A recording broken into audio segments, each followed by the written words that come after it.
If you've never had to defend your dental practice in a serious malpractice lawsuit, it's easy to assume that your professional liability policy will automatically cover every expense. Unfortunately, it's not that simple. Defense costs can skyrocket fast, depleting a significant portion of the funds that would otherwise go towards a legal settlement.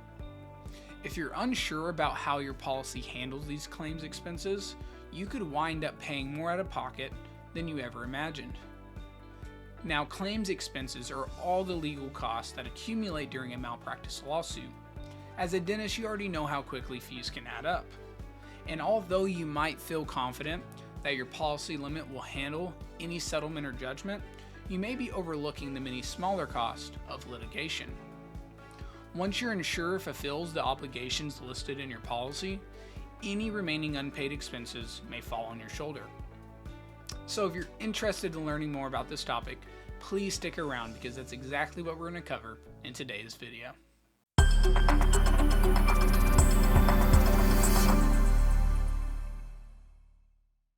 Welcome to Insurance by Dentist, where we are dedicated to educating and simplifying insurance for dental professionals. My name is Warren Pearson.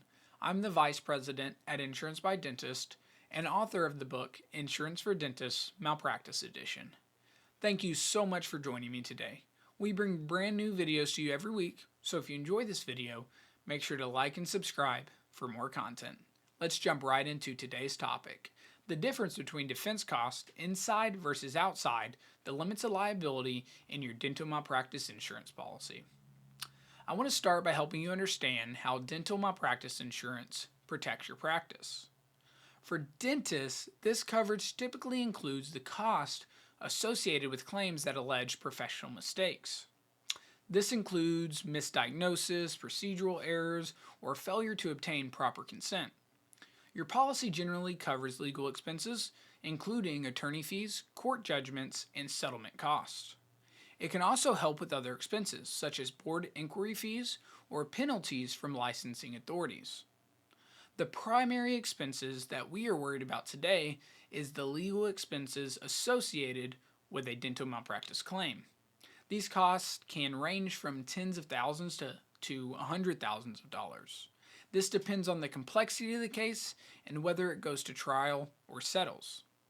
This is why understanding the difference between defense inside the limits of liability and defense outside the limits of liability is so important. It determines how much of your policy's coverage may be used for legal fees versus potential settlements or judgments. I want to start with defense cost inside the limits of liability. This means that all defense-related costs such as attorney's fees, court costs, and investigations are deducted from your policy limit. Once legal fees are paid out of your coverage, there is less money at the end of the day left to pay any damages awarded by a ruling or settlement. Essentially, you could be forced to pay some or all of the damages out of pocket if the total cost surpasses your remaining coverage limit. Now, defense cost outside the limits of liability offers a separate pool of funds for your legal defense costs. This way, paying for your attorney fees and court costs does not erode the portion of your policy designated to pay settlements or judgments. So if you face a high-cost legal battle, having defense costs outside the limits of liability can be a crucial safety net, ensuring your entire liability limit is still available to cover damages.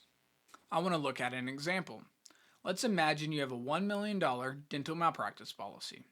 Then a patient sues your practice and is awarded $900,000 in damages. Your legal defense costs end up being $400,000. With defense costs inside your limits of liability, $400,000 of your policy goes to attorney fees, leaving only $600,000 for damages. This means you'd have to pay the remaining $300,000 out of your own pocket. Now, with defense costs outside the limits of liability, the $400,000 in legal costs doesn't reduce the coverage available for damages. This means your policy pays both the defense cost and the $900,000 in damages, leaving you owing $0 out of your own pocket. Unfortunately, not all insurance carriers offer the option of having defense costs outside the limits of liability. And if your current carrier doesn't offer this option, you may want to search for a different carrier who does. Or you can consider purchasing higher limits of liability. This will ensure stronger protection in the long run. Now, ultimately, having defense costs outside the policy limit is the best way to go, as this option minimizes the risk of paying large sums from your own pocket. I want to go ahead and wrap up the video there, as this topic is simple but powerful, but doesn't need a long drawn out video about it. So thank you so much for watching. If you found this video helpful in any way, go ahead and hit that like button and subscribe to our channel. We bring you brand new videos every single week on insurance, risk management, and practice building tips.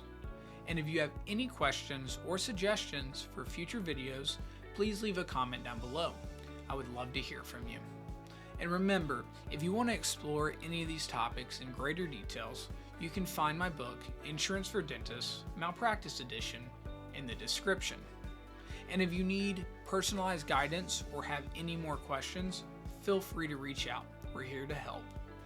I'm Warren Pearson, Vice President at Insurance by Dentists. Thank you for joining me today, and I'll see you in the next video.